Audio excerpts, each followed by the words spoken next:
We're live. Woo! Apparently, we have a live studio audience. You want to whip that up again a little bit? Like, all right. Cool.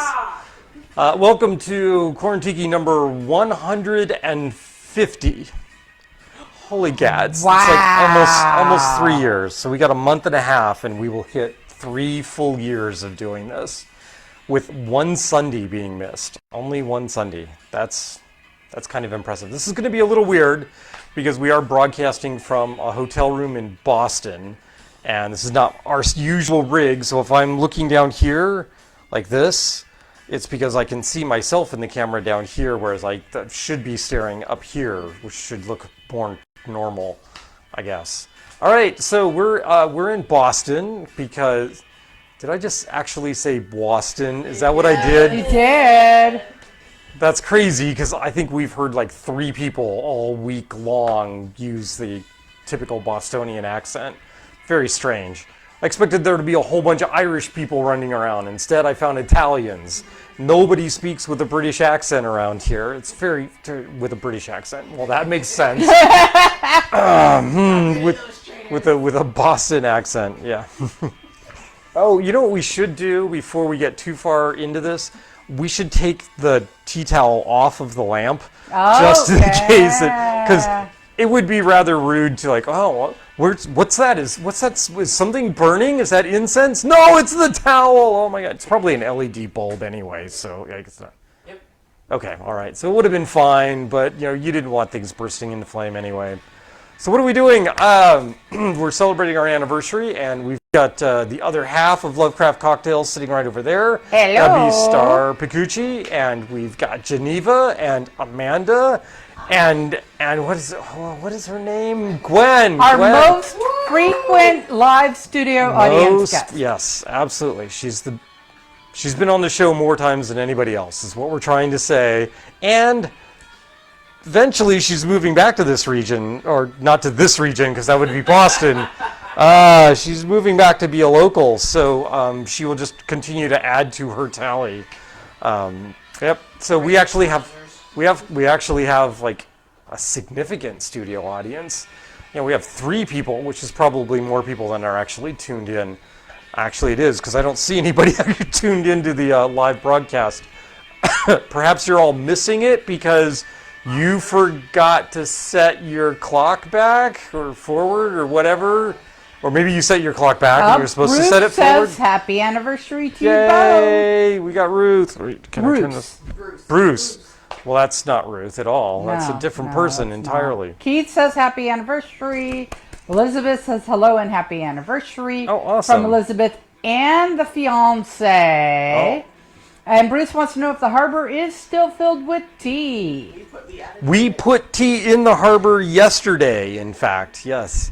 Okay, we put little floaty boxes that were labeled tea. Actually, they weren't labeled tea. They were labeled United East India, no, United something or other East India Company. United, it wasn't British. I don't think United was on that. No. Yeah, no, there was it would look like a V. It was the New England... frack. Anyway, because there were 4 letters, East India Company. Oh, yeah, so it was United East India Company. Okay. Right, UEIC. Yeah, that was the 4 letters on the box. Because all of you know what I'm talking about, right? Because you know the box with it. Yeah, no. So we learned all sorts of things about dumping tea.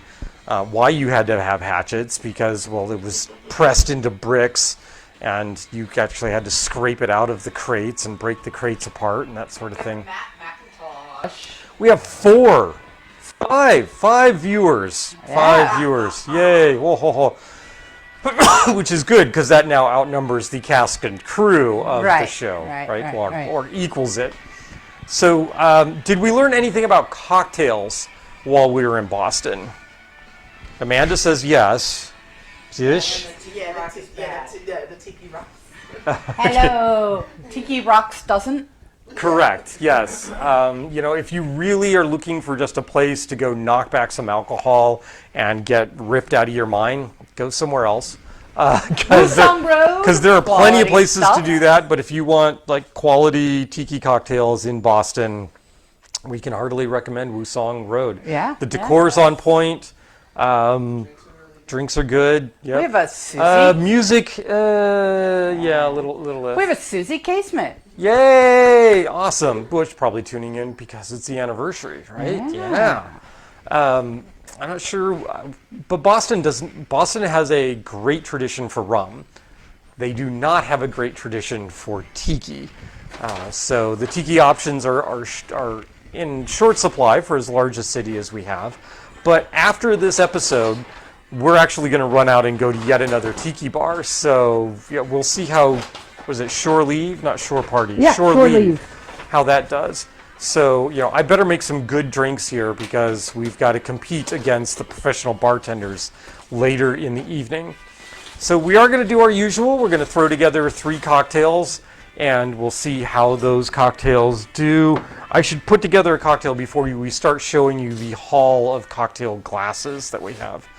So the first drink is one that I'm going to have to adulter because it needs to be adulterated. That's all I'm going to say. I think it needs to be adulterated.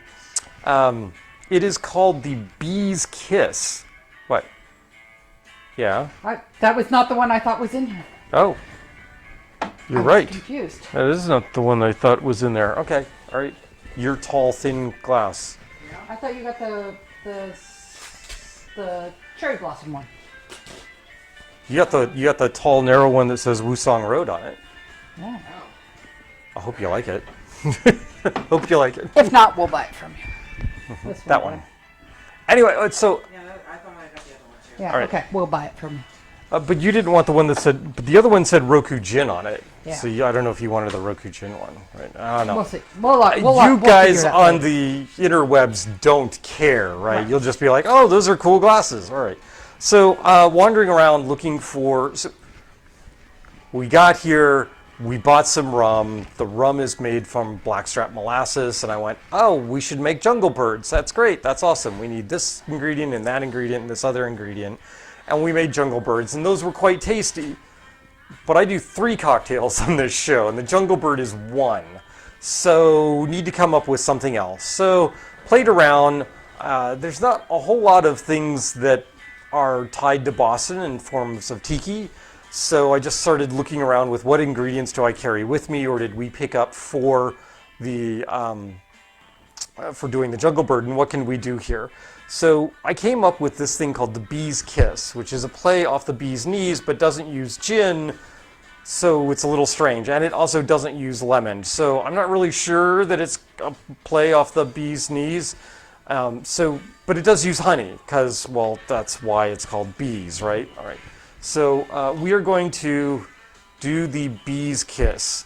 And pardon me, but you probably aren't going to be able to see what I'm doing a whole lot here. So this is a 1-to-1 honey syrup, water to honey. So it's a little thick, but that'll be fine. We're going to go 1 ounce of this. Handy jigger, because you should always carry around your travel cocktail kit. And you should always make sure your travel cocktail kit has, what? A jigger in it.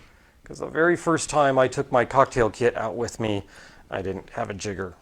It was like the whole point of this cocktail kit was to measure effectively, and I can't do that without a jigger, so that's no fun. Second ingredient for this cocktail would be rum. All right, so we can do that. We got 2 ounces of rum, and this is the Bully Boy Distillery's Boston rum out of Boston, 40% alcohol or 80 proof. There you go. You can see the coloration on this, right? Naturally aged. I know nothing about whether or not this rum is colored, so can't tell you anything about that, sorry. But rum and honey can't be too bad, right? So we're going to go 2 ounces here.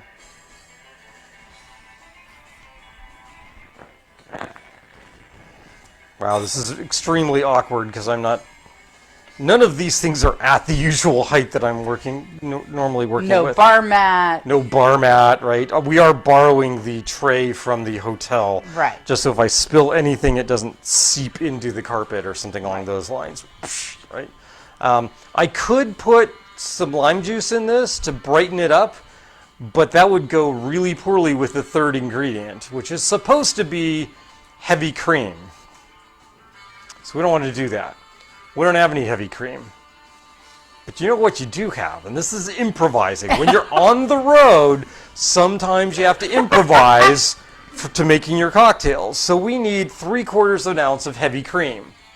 Or you need a couple of packets of some creamer. And what we have here is some French vanilla coffee creamer. So we're going to find out how much is actually in one of these packets. So right at half an ounce. Oh, that's kind of cool. Wait, do I have a trash can around here? Nope, that's ice. That goes over there. So then we have a Do not second. throw trash in the ice. No, that would be bad. Right. And then we need another 1/4 ounce. Hey, anyone want some French vanilla creamer? Not hearing any takers on that. Okay. So that's not by itself. We could brew up some coffee for you. All right. Now we need ice in here. Right. Grab one of these. Hey, we didn't get a toast. We didn't get a toast. Oh my gosh. Oh my gosh. And it's the anniversary one. Yeah, I don't wonder what we're going to toast. All right. Let me lid this up and then strain this out before I do Okay, the toast, because okay. otherwise this will get over diluted. We'll toast after the first cocktail. Toast with the first cocktail, No, or we'll after? toast after the Okay. first All right. So and then we're going to do the shaky thing, right? Right. Yep. Shaky.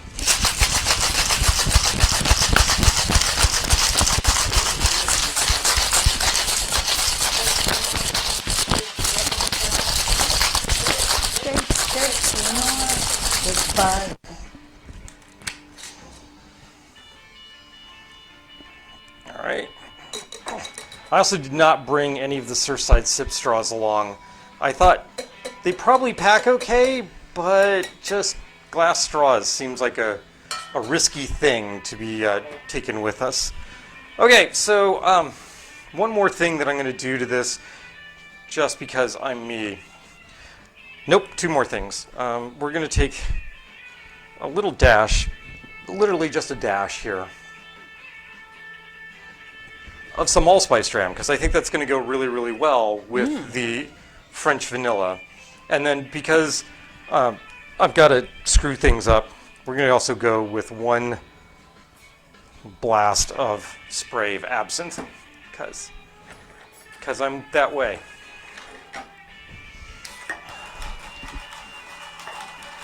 Stir that around. There you go. I'm going to taste that, make sure it's not poisonous to anybody.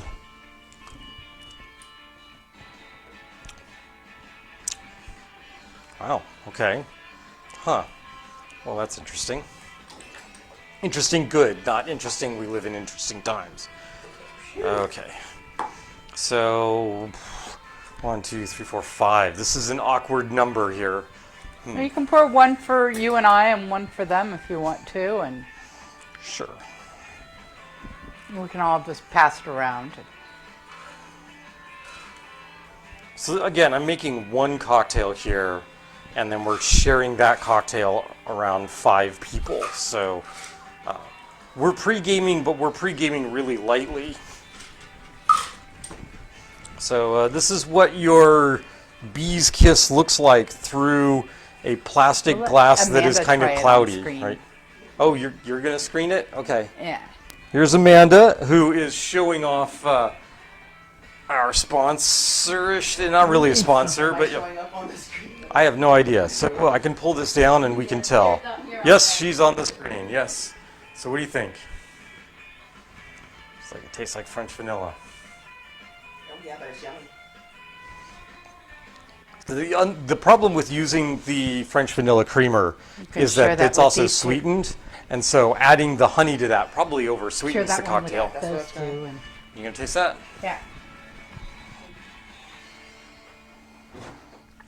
It's yummy. Oh, that's yummy. Yes. All right, you would drink that. All right, that's good. I assume you want these rinsed out. I do indeed. Since you don't have your... That's not. Yeah, yeah.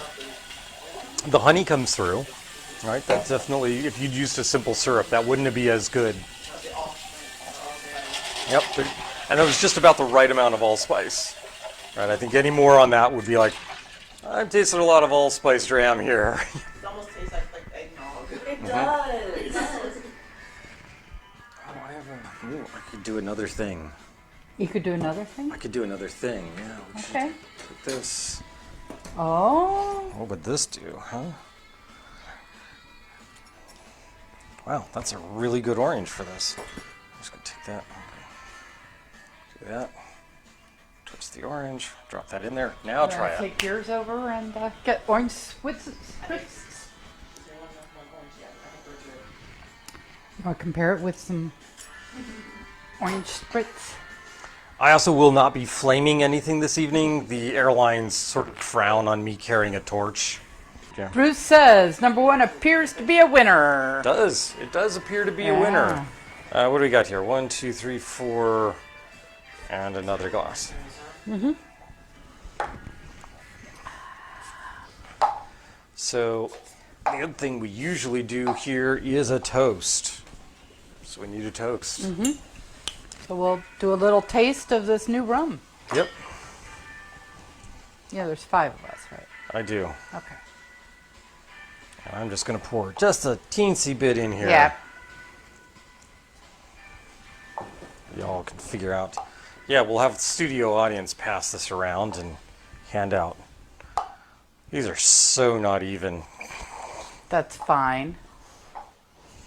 And then I'll take one for me.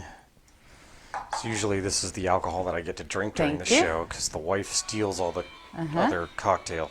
It's the same run. It's the same rum. All right, so what do we know about Bully Boy rum? Bully Boy Distillery is actually in Boston. We could have gone to the Bully Boy Distillery. It's about, I think, 20 minutes south of where we are or so could have done that. That's not going to help me. This says, according to the Surgeon General, women should not drink alcoholic beverages during pregnancy. Yeah, that's not helpful at all. Boston grew out of our desire to resurrect the city's storied history of rum production. Colonial Americans had a healthy appetite for rum, and much of the original American spirit was distilled in Boston. Absolutely true. Made with blackstrap molasses, our Boston rum has a bold flavor created using deeper cuts on the still. It's aged in used bourbon barrels, and the final product has a fruity complexity and a bit of sweetness. Thank you for choosing Bully Boy. Will and Dave, the distillers. So was rum the alcohol of the north and whiskey was the alcohol of the south? No, rum predated whiskey in the States. Most of the whiskey would have been produced from corn, and corn was sort of a latecomer in terms of crops or mass production. Whereas and you're like, well, yeah, but they weren't planting sugarcane anywhere near, the north of Virginia. Right. But there was this trade route that was going around that was bringing sugar and sugar byproducts up from the Indies into the seaports of the United States because they were making tons and tons of sugar in the Caribbean. In fact, the Caribbean wouldn't exist as the Caribbean today if they weren't producing sugar because that was what they were doing in the Caribbean. That was the primary crop. The Sazerac, yeah. cognac first, and then the original crop for the Caribbean would have been pretty much indigo, and then gravitating over to sugarcane. In much the same way, if any of you play the game Puerto Rico, indigo is sort of the starting crop, and the next thing up is sugarcane, yeah, or is sugar, yeah, yep. And if you're producing sugar, a byproduct of sugar is molasses. And it turns out you can ferment with molasses. And if you really burn your molasses, you get blackstrap molasses, or the thing we call blackstrap molasses. It doesn't actually have a designation in the United States market as blackstrap. You can call it blackstrap. But it's just a deeper, heavier, more molassesy flavored product that you're starting the fermentation with. Or you can do something like what Cruzan does and add a little blackstrap molasses back into the bottle. Although there's nothing that says the Bully Boy does that. And it's not quite as dark as you would expect. Like Cruzan's is much darker than this. cheers. Huzzah. to the sixth anniversary. 6th anniversary. Right, Well, yep. on-screen kiss. On-screen kiss. With whom? He's got authority to choose from. And he wants there to be a 7th. We know who. Yeah, I mean, this is Yeah. a solid rum. Yeah. It is a little sweet. I realize Yep. I'm like partially on screen. Well, no, see, we can... Well, no, because I was leaning over and I was Yeah, but see, it Yeah, really yeah, cuts yeah, much yeah. more. And we have this beautiful, this is typical hotel room painting, but Mm-hmm. yeah. I'm watching the reactions and people, Gwen's doing a little bit of the, that's a little warm, it's a little warm. It is. It's got some heat, but I like the sweetness. Yeah, it's Yeah. weird because it's, I mean, it's 40%. This is as low as you can go and still call it rum. But yeah, there's definitely a little bit of, there's a rough edge to this, right, that you wouldn't Yeah. get from other things. But yeah, Bruce wants to know if we got some Boston rum. Did we get any Boston bitters? we did not get any Boston bitters. In fact, we looked at we were in 2 or 3 different liquor Three stores. different liquor stores. And didn't see any Boston bitters anywhere. So, but then again, this will tell you how bad a tiki town is. This is. I only saw Orgeat in one liquor store. One of the bars that we were at uses Gifford's Orgeat and doesn't make their own. And the other 2 liquor stores hadn't even heard of it. They were like, "What is that?" And I was like, "It's spelled this way. It's used in tiki cocktails." "Oh no, we don't have that." Okay, all right. Well, You did have a Ward 8. I did have a Ward 8. Remember last week, if you tuned in, I was making Ward 8s or Mayday Ward 8, or there was at least one Ward 8 on the menu last week. And I think mine was better, quite frankly. Which is no knock on the place that we were having the Ward 8. They may have had a much more authentic Ward 8 than what I put together, but I liked mine better. It was less orange juice forward. I don't know if they weren't using fresh squeezed orange juice or what, but yeah, the Ward 8 we made at home was somewhat better. It was more to your taste. More to my taste, yes. Maybe less authentic, but more to my taste. Speaking of my taste, we should do a second cocktail. Yeah. You got thirsty women here. You are outnumbered. Men, if you got thirsty women, give them something to drink. Wink, wink, wink, wink. All right. So what are we going to do? So this next drink is a classic drink. I do not know if we've done this drink on the show beforehand. It is featured in Martin Cate's Smuggler's Cove, and there are a variety of different recipes for this. If you go to Difford's Guide, if you go to Punch or Imbibe online or liquor.com, all of them have different versions of the cocktail.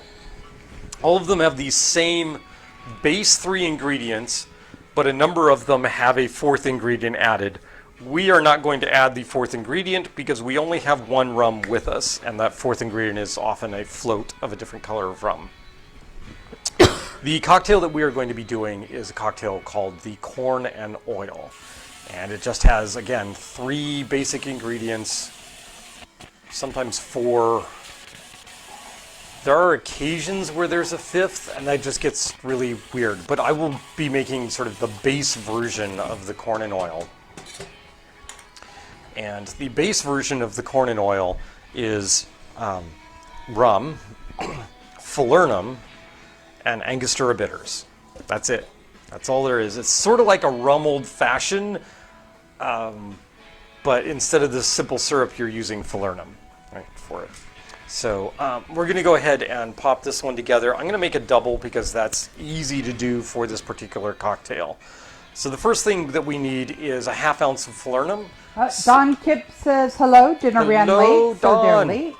Hello, Dawn. Says happy anniversary. Falernum. Falernum, yes, I know most people don't carry falernum with you, but if you're a tiki aficionado and you have a cocktail case, you're probably carrying falernum. So I am going to do a double, so that means we are going to do a full ounce of falernum. It's been a fun time here in Boston. We have roamed around considerably, walked more than we have We are any right used to be to. doing. We spent today wandering around Boston Common. I keep wanting to call it Boston Green, but it's not. It's it's what, Harvard Green and Boston Common, right? Which, you know, if I start to slip, I'm going to end up calling it Cabrini Green, and that's completely different, right? Yes. Right. Names and mirrors. So if we are making the Smuggler's Cove version of this, I believe the cocktail actually has lime juice in it, which seems much more like a daiquiri made with falernum, but we'll go ahead and give that a try. So we're going to go a ½ ounce, which would be, in this case, a full ounce of lime juice. And we're just going to drip that all over the mat here. Yeah, Saturday was our not much walking day, and that was 7,000 steps. So, And then we need 2 ounces of rum. See, I mean, this is basically, yikes, we are getting liquid on my new laptop, and that's not a happy thing, especially since it's lime juice. No, stop that. There will be no pitting of the keys. I pity the fool. All right. Again, we normally would be 2 ounces, so we're going to go 4 ounces of the Bully Boy rum. There's 2. put a hurt on that bottle. We are putting a hurt on this bottle. Yeah. I don't think we're going to have to worry about taking the bottle home. We may not. Just kind of sad because we'll come home with no Boston rum. Maybe. All right, so we've got the lime juice, we've got the falernum, we've got the rum, and then we would normally put the Angostura bitters in there, but we're not going to because we're going to do this in a slightly different order, and that's called for in this particular cocktail. So we're going to dump some ice in here, and you can't see, but I am not actually using the shaker tin for this. I am using the mixing pint because we're going to go ahead and stir this cocktail.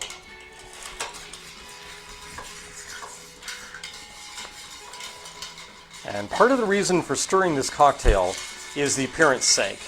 Is what you want to get out of this is a cocktail that is relatively clear. Now you're not going to get it totally clear because you've got lime juice, and the falernum we're using isn't clear like the John D. Taylor's falernum.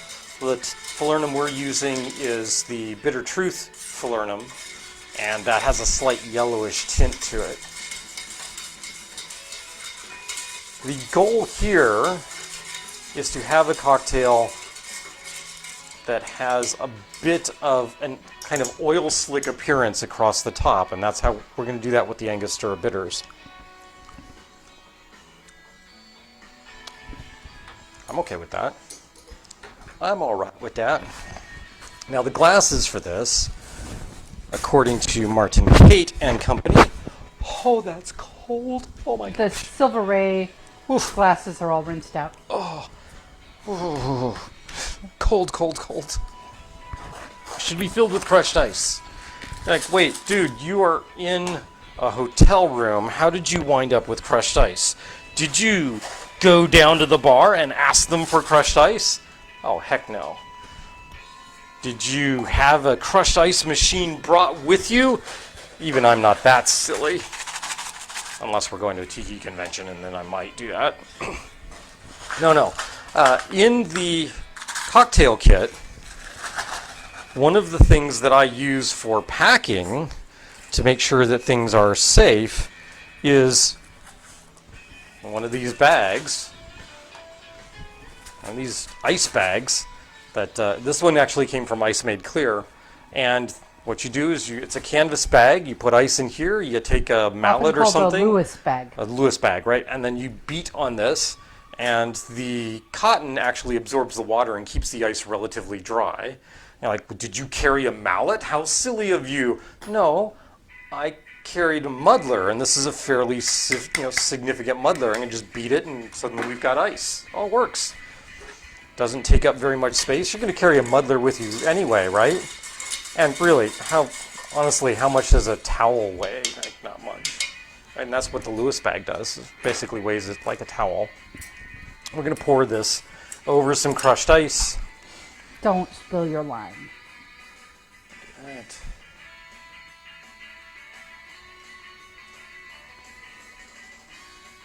The ice will help lengthen this. That's right, I made a double. I can be a little more generous here. It still needs bitters. Yeah, So we still need the Angostura bitters. we'll make Geneva go up in there.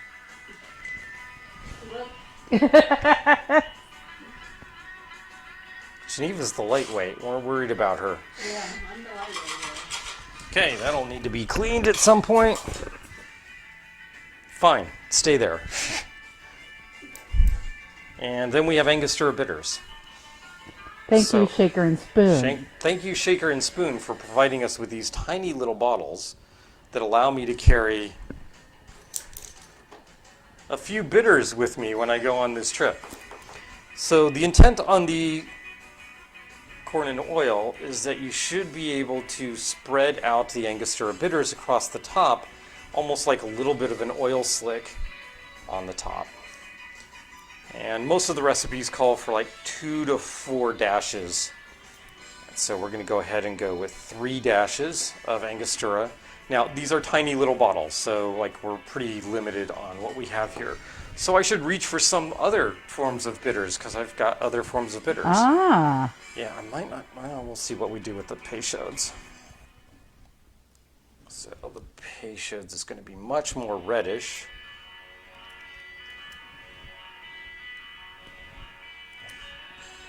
And yeah, I know you can't see me pouring these into the cups. I mean, I probably could like tilt the camera down and all that sort of thing. Okay, folks, we got 2 more of these because I only made 4. Great, smart move, Pooch. Star and I will split one, right? We have a tart cherry and sassafras bitters. Ooh. Okay, yeah, that's kind of what I thought. This is by 1821. 1821 are the same folks that do the Earl Grey bitters that we've used on occasion. This is a light brown bitter, so it's not going to show up quite as well in the true oil slick form. So I have one more, and our choices here are orange bitters, Earl Grey bitters, or the Marie Laveau tobacco bitters. Not tobacco. Orange. We've got Regan's, don't we? No, Peychaud. Never mind. Yeah, orange. And you did, yeah. Orange? I was thinking Regan's, which is an orange, but it was Peychaud's. 1, 2, and now we can compare the effects of 4 different bitters on these cocktails. We will share it. You want to go up and try one, Gwen? You get the orange, the cherry, the Peychauds, Can we get Gwen on and and the Angostura. taste one, and we'll send Geneva out to taste one? This is the cherry one. You have to kind of kneel down next to Pooch. I like that idea. My lord, my liege lord. Let me taste this for you, make sure that it's not poisoned.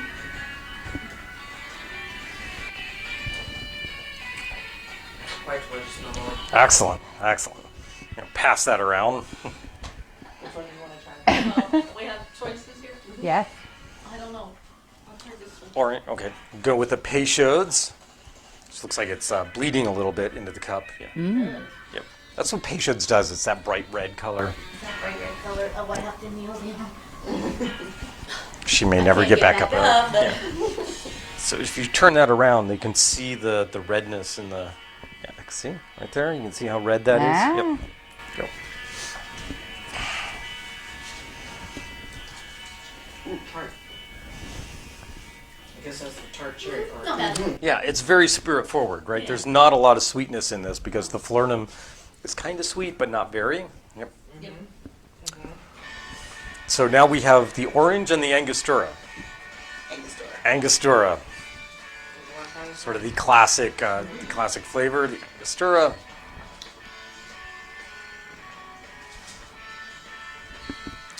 So, the corn and oil should be made with a Barbados rum. That is the one constant in the corn and oil recipes is that they should be made with a Barbados rum. We don't have a Barbados rum, so technically are these corn and oils? I don't know. Here's the. This is the orange, right? This Yeah, is the I'll get orange it. one. I'm gonna try it. It smells orange. Pooch and all his women. But you don't have the, you don't get the oil slick effect from the orange because it's so faint. Which one? Think so. Yeah. Where's the cherry go? Cherries. Down there. Okay. Can I taste the cherry? There's a little bit in there. I don't care for the Peychaud's one. But that's me. I think it's pretty good. You want to try the Angostura? I do. The tart cherries, maybe too tart for the cocktail. Yeah. That's a little tight. There's a button. There's a button. Oh, I need to do button. Right All right. here. Yeah. Oh, sorry about that. Sorry. Hopefully that was below screen level. That's the orange. The orange. Women serving me drinks, guys. Learn to bartend, okay? What's this one?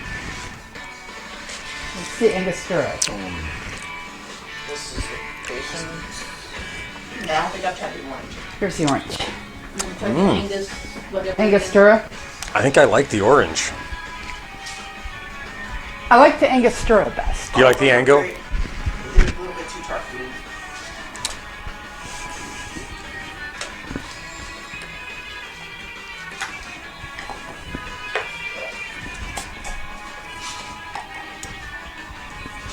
Yeah, the orange one's good.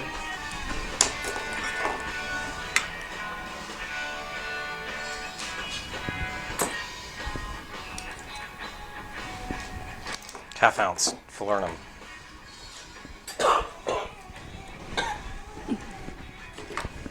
Yeah, I'll take the Angostura one. Sure, just grab me one. They're not labeled. They're all the same color. There's mass confusion. That one we can recognize pretty easily. Oh my god. Well, we're going to be a little light on the cocktail juice here in a moment. Right.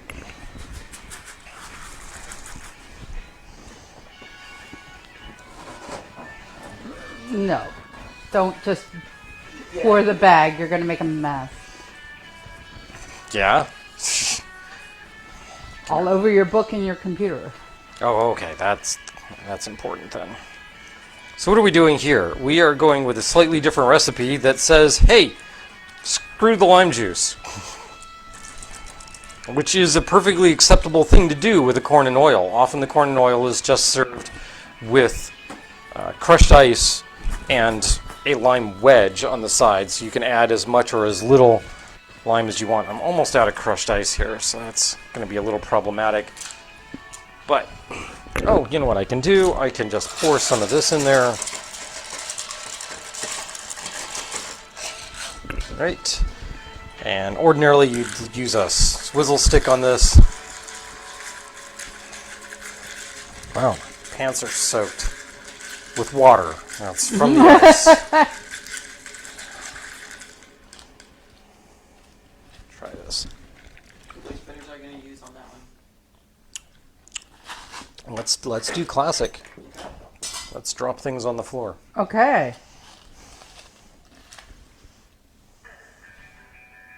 One, classic. What does that mean? Two means 3 squirts here of the Angostura bitters.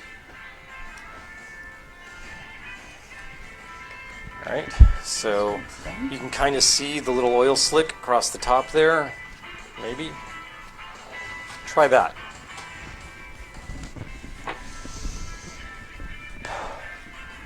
Much smoother.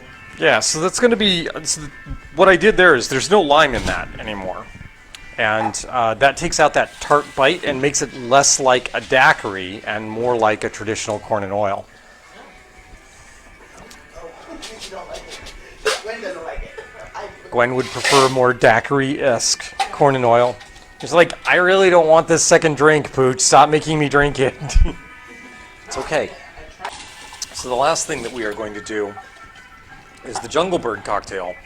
The way that we've been doing it, well, I guess it's all weekend, but what's that? So only if you're just drinking with yourselves and stuff, you can just rinse out the. Where'd you get the ice from? You Rinsed out the ice. Okay, all right. I see what you did. Okay. You want to try this one? So people want the Jungle these other Bird. ones? Okay. Oh, right. You rinsed this. That's why there's water in them. Okay. One without any lime juice. Yeah. I don't like it without the lime juice. Lime. See, Geneva, did you taste the one with the lime juice and one without? And don't care. It's like, give me a Neither of beer. them are beer. Yeah. It's like, give me a beer. Okay. All right. So we do have one more cocktail to make, and about 15 minutes to get that done. So before we make that cocktail, we have to do other things. We have to show off, right? That's part of what we do. So, like I said, we went to Wusong Road, and there were 6 of us, because we had Erica with us, right? So 6 of us, and had a variety of drinks, and we came home with 3 tiki mugs. 3 or 4? Did you? 4. 4 tiki mugs. Did you get the tall? No, I got the little short round coconut looking one. Oh, the coconut one. Right, that's right. Sorry. That's okay. That thing. Yeah, she'll have to bring it to one of the other Quarantikis when she shows up again. Gee, go figure. If they offer a Mai Tai glass, somebody's probably going to buy the Mai Tai glass. Yes. So this is actually, apparently, near as I can tell, I believe that Appleton Estate did a custom blend for Wusong Road. And so rather than saying like Appleton Estate signature or whatever, this just says Appleton Estate Wusong Road on it. Right, you can see that. By the way, music tonight is brought to you by the Insect Surfers, and they're just awesome. See, there you go. Right? And you can see all of the cool critters and birdies and dragons and stuff on this. Really cool looking Mai Tai glass. And right now, our Mai Tai glass collection is getting really big. But that's okay, because we make a lot of Mai Tais. And Wusong Road's Mai Tai was quite a credible Mai Tai. It's a riff on a Mai Tai. They're using some of the classic ingredients, but they are using a rum mix that I was okay. I'm not sure I was really keen on whatever they were using for their orgeat. It just wasn't my style of Mai Tai. I liked it, but it didn't scream like, oh, classic Mai Tai to me. But that's fine. That's cool. As opposed to Tiki Rocks, which I only drank half of, and I screamed. I did, it didn't scream, Mai Tai to me. I just screamed. Yeah, I was, ooh, ouch. Somebody in a hotel room over there who's apparently just turned on a light and is looking in. Okay, all right, so very cool. Yep. Oh, no, they ducked out of the way. All right. No free views. Oh, no. Wait, all of views are free. Okay, never mind. What else did we get? So Gwen came home with a tall zombie glass, and this says Wusong Road on it with the dragon. Can we see that? It's not the one she thought This- she was yeah, getting, that's- so it's now ours. Are we I've pa- transferred the... Oh, okay. Transferred over to us.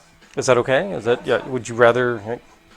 I'm sure we can also procure you a Wusong Road.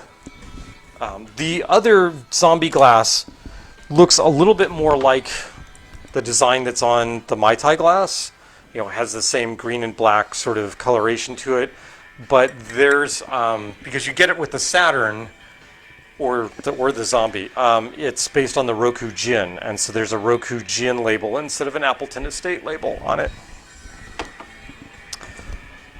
Neither of those are their signature mugs, though. That's glassware, right? So they do have some signature mugs, one of which Amanda bought, which is sort of a coconut barrel thing, right? It's like, is it a coconut? Is it a barrel? Is it a barrel coconut? Is it a coconut barrel? I don't know. Is it a barrel that holds coconuts? No, it's a coconut that looks like a barrel. I don't know. But anyway, it's cool, and she didn't bring it down, so that's all right.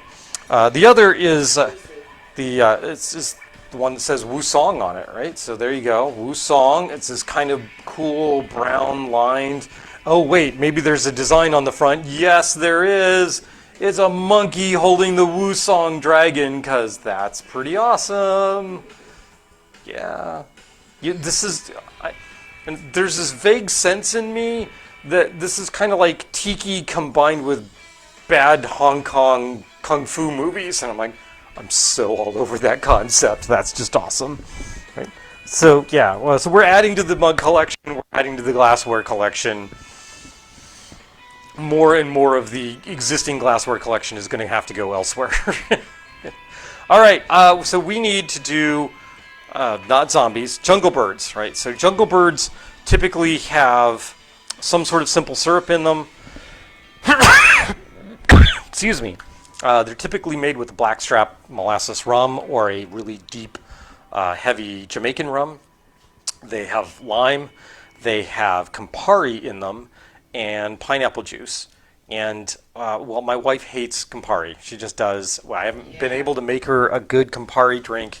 I think I did once, and, that was about it. But I've found that if I swap out Aperol for Campari, she likes those cocktails. So that's what we're doing.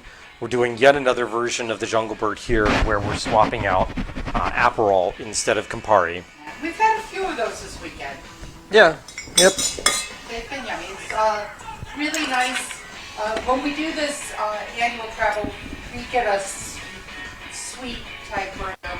So we have a place for folks to hang out, have some cocktails, that type of stuff. Roses, but not the lime juice. So, so this is Rose's simple syrup because we didn't really have the means for making simple syrup. We weren't going to buy like a 5-pound bag of sugar so I could have a cup of simple syrup, right? But what we are going to do is normally we would have a ½ ounce of the sweet component of this. However, we're going to split the sweet component between simple syrup and something else, but I'm going to make a double. So it's right back to where we were, which is a ½ ounce.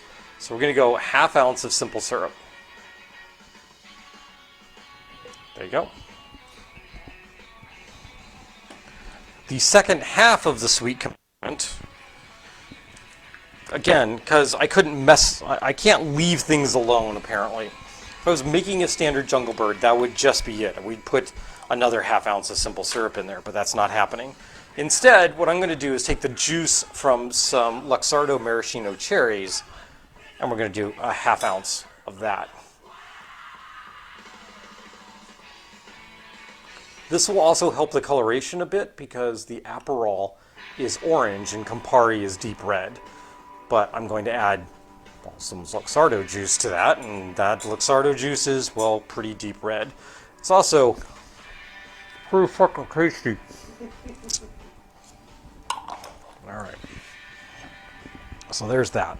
We need to clean out the jigger, which means we need lime juice. We need a ½ ounce of lime juice, making a double, so that's a full ounce of lime juice.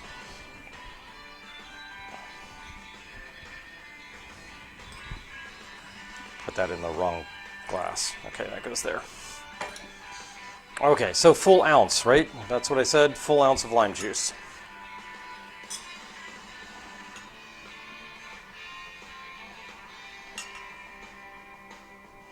All over the place.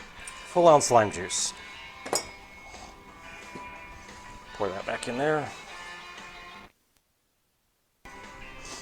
Aperol would normally be 3/4 of an ounce of the Aperol, so we're going to go 1.5 ounces. Flop the jigger over. 1.5 ounces Aperol. Or Aperol. Aperol. No. 1.5 ounces Aperol. Aperol. Aperol. All right, double checking the recipe here. We've got the Luxardo cherry syrup, we've got the simple syrup, we've got lime juice, we've got Aperol, magic ingredient, pineapple juice. We were down at the Boston City Market, and they did in fact have pineapples. They had lots of pineapples. Get 2 pineapples for $3, I think. And I thought seriously about bringing back a pineapple and just like cutting it into chunks and using the hand squeezer to squeeze juice out. And I went, you're being an idiot. Just buy a can of some pineapple juice. So that's what we're doing here. Normally it's 1.5 ounces. We're going to go with double that because we're making a double. So that will be 3 ounces. Y'all know how that works, right? 1.5 ounces doubled, so that's 2 times 1 to get you 2 ounces, plus 2 times a half is a full, so that's 3 ounces. Stay in school, teach your kids how to mix cocktails. Really, their young arms are perfectly great for shaking. It's like awesome. Wasn't that how they did the Rum's Gin Fizz wine? Yeah, presumably in New Orleans, when they were doing the Ramos Gin Fizzes, they would have underage kids, and the bartender would mix up the cocktail, and he'd hand the cocktail shaker to this line of like 10 kids, and each kid would shake until they got tired and pass it on to the next kid. And it took like 10 minutes to get around to, and by that time it finally had enough shaken and aeration to be a Ramos Gin Fizz. Speaking of such, the cocktail place that we're planning on going to after this is called Shore Leave, and they have a take on the Ramos Gin Fizz that says, please, like, wait, be patient for us as we make this drink. And I'm like, I'm just going to walk in and go, yeah, I want that one. Give me a rum in the meantime while I'm waiting for it. Yep. Okay. So that's the pineapple juice. Then we need rum and, well, this is going to be close. So the rum should be in the same proportion as the pineapple juice. So that's going to be 3 ounces of rum here. Normally it's 1.5 ounces per Jungle Bird. We're going to hope we have enough rum to do this, which also means I'm going to hope I don't spill any because, Oh wait, I have a secret hidey hole 1 ounce of rum. That's right. Which I need to make sure I empty before I hop on the plane. Yeah, so wow, we've put a dent in this bottle this weekend. Nice. Nice. As opposed to sending Geneva home with like a half bottle of Rittenhouse rye and that sort of thing. So this ice is fine. Star. This ice is fine. Yeah. It's just crushed, right? Yeah, it's just crushed. Okay. So I'm going to do that. So one of the places we went was the USS Constitution. And we got a little mini emergency flask. Because you never know when you need 1 ounce of rum. Right. Okay, so this is going to be a mess. Because this is a little over full. Oh, that's a lot over full. Hold on a second.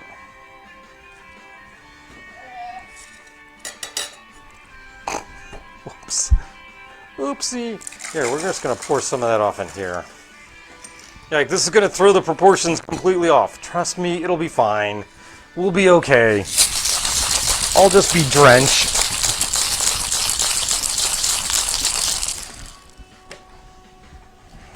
It's pretty cold. Oh, wow. Pretty awesome, actually.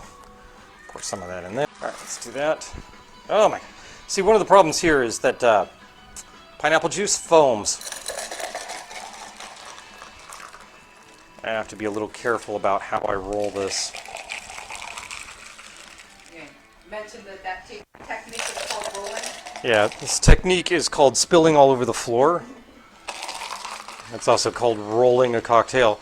The time that you should actually see a cocktail rolled, probably most frequently, is not when somebody accidentally overfills a shaker, but for cocktails where the increased agitation is going to cause you problems, like that typical Sunday morning cocktail that I don't think anybody in this room particularly cares for, which is the Bloody Mary, right? Because if you shake a Bloody Mary with ice, there's still some pectin in the tomato, and it gets really thick and kind of gross, and that's not what you really want. It's not at all what you want, actually. Okay, so we're gonna go with one. Have these been rinsed? Yeah. These have been rinsed. Okay. And we're gonna try and actually do 5 of these this time. How's that? Why don't you pull them down before them since it's so full? Actually, yeah, it's been lying on the floor. I do have a UV light. I don't bring it on trips. I guess I don't want to know. All right, with that, I'll take this. 1 glass. Mwahaha.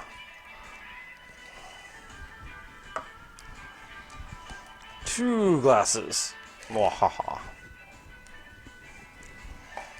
3.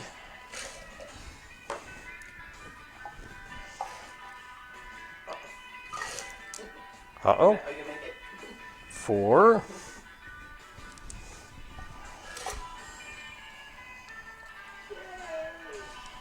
Wow. I'm only a professional if you pay me for this. That's how it works. Right? Often the jungle bird is garnished with like like an orange wedge or palm fronds or maraschino cherries or something along those lines. And so I thought what we would do is do a real quick set of peels here. And cherries. Yeah, I was getting to that. Because there's a jar of Luxardo cherries that need to be used, right? Yeah. So that's that. That could be my emergency rations for this storm coming. The cherries. Yeah. Yeah. So we need to use cherries. So we're going to go with 2 cherries per. How do you think that? Yeah. How do you think that? Great. That's think that that's great. that good in glass. All right. So Good. I'm going to drop those back in there, and then we're going to do the way I wanted to do it. I did discover the thing that I did not bring with me in my cocktail kit, which was the tweezers that I would normally use for doing this. So instead of tweezers, you're going to get my fingers. How's that? And we're just going to take this. You've been cleansed in alcohol. That they have. All right, so for a garnish for this, we're just going to take the orange peel, wrap it around a couple of cherries, not have them drip on my computer. That goes in there. And the cocktail picks that we are using are from Dizzy Diva. Right, Dizzy Diva's cocktail picks here. We love her. You can find her on Etsy.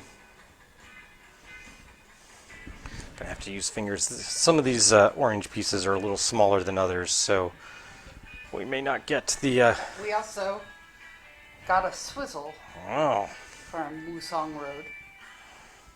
we did. Yeah.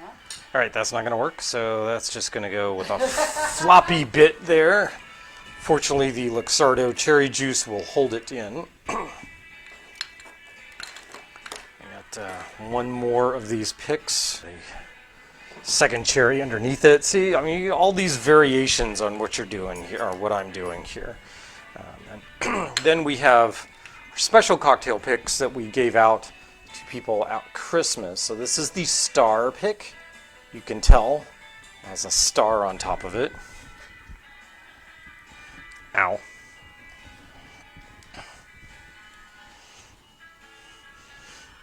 I was told recently that one of the pieces that I wrote for work has a somewhat sarcastic and snarky tone to it. And I went to the sponsor and said, hi, I'm Pooch. Have you met me? They want the sarcastic tone taken out, so I'm having somebody else do the rewrite. Because that's just not going to work. And this is the Pooch pick, which has a paw print on it. We're assuming it's a Pooch print, right? Oh, this is great. This is like my favorite Insect Surfers song. Nice.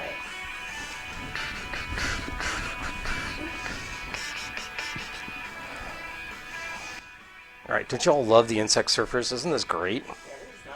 Hell yeah. Surf music. Gotta love it. Right? It lives! Ah! Oh no. I'll just rinse these off in some lime juice here. Hopefully I don't have any cuts. You'll find out real quick. Nope, we're all good. All right, take these away. I've got mine here. We've got stars there. And then we've got 3 others. Yeah. And I've got sticky hands. All right, To Boston. to Boston. Huzzah! We've loved being in ya. To the sea. Dump the tea. To the sea, dump the tea. Oh wait, maybe we should add some tea bitters to. No, I'm just kidding. Oh, that's delish. Oh, yeah. There's a reason that rum bottle's low. yes. He's been making us these all weekend. Yeah, and that's worked out actually pretty nicely. Hard life. Hard life. Yeah, just ask Star that has to put up with this every week. Huh. Yeah. It's a good thing that Star doesn't have to work on Mondays. Or pretty much ever. Maybe I should move my regular day off to one day. All right, that's clean. We've done 3 cocktails. We did the Bee's Kiss with a slight little variation on it. That was credible, even though we were using French vanilla coffee creamer. So use what you got on hand. Sometimes it'll work out happily. I keep trying the corn and oil, and I think I'm the only person on the planet that seems to like the corn and oil. Although Amanda seemed to like the corn and oil without the lime juice. Everybody else was sort of. But, I mean, we did learn that drink at Cane and Table. Cane and Table, which is a New Orleans bar, so of course Amanda's gonna like it. Right. And Cane and Table, to the best of my knowledge, don't use lime juice in theirs. I think they put a wedge of lime on it, and you can add however much or how little you want. And then we did a riff on the Jungle Bird using Aperol and splitting the sweet spirit base, sweet base, not the sweet spirit base, the sweet base between simple syrup and Luxardo cherry juice. And that works. That seems to work. Yeah, that got some big hits. It's a little sweet, but I think it's okay. Yeah. Yep. What? Pointing at what? What are we? Oh, the thing on my chair. Oh. So you couple of things you may not know, depending on who you are that's tuning in on this. So yes, this is our anniversary episode. We've been married 6 years, and every year we take the anniversary party on the road, unless COVID is keeping us from taking it on the road. And we go to a different city, and the original intent was to go to cities where we had people and friends that weren't able to make the wedding for one reason or another. Either they couldn't make the wedding, or we couldn't invite them, but we still wanted to share the joy of, hey, Star and Pooch got married. Can you believe it? But in addition to doing that, we also like to give out an anniversary gift to the folks that come with us, and occasionally other individuals that we run across. Now, in the case of Boston, I think we just gave out some to Our tour guide and the head sous chef at Menton's, and our head waitress. and a head waitress at Menton's. Head server, Right. Lisa? Trisha. Sorry, Yep. Trisha. When we were in Kansas City and doing this, we handed out the anniversary gifts to pretty much any person we walked across on the street, because that time we did basting brushes for Kansas City barbecue, and we had a lot of basting brushes because I think the minimum order was like 150 or 200 or something like that, and we usually hand out like a dozen of these. So we still call me if you want a basting brush. We probably have them. But we have far fewer of this year's gift, but they're cool. They really are. So you always need, for any bar or for any kitchen for that matter, tea towels. They're great for cleaning things up. That's an absorbent, multiply. Buy. Now you can get 2 for no. But what makes this special is that we actually had an applique done to this to commemorate the anniversary party. So you can see right there, it says Serious Tea Party 2023 Boston Star and Pooch, right? So everybody that gets one of these tea towels will know that we were in Boston for our 6th wedding anniversary. And that's just kind of cool. And now I'm going to use this to dry my hands because there you go. This has been the 150th episode of Quarantiki by Lovecraft Cocktails. And I'm going to do what I usually do, which is have a drink. And while I'm drinking this, I'm going to hit the button that says end live broadcast. But, the sign off, I think we've decided our sign off for the show. I mean, just to let you know that we're getting close to finishing this off is, just remember, the end is nigh.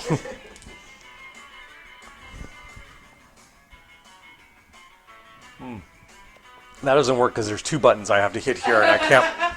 I'm trying to read and drink at the same time, so we're going to hit the end button. There we go.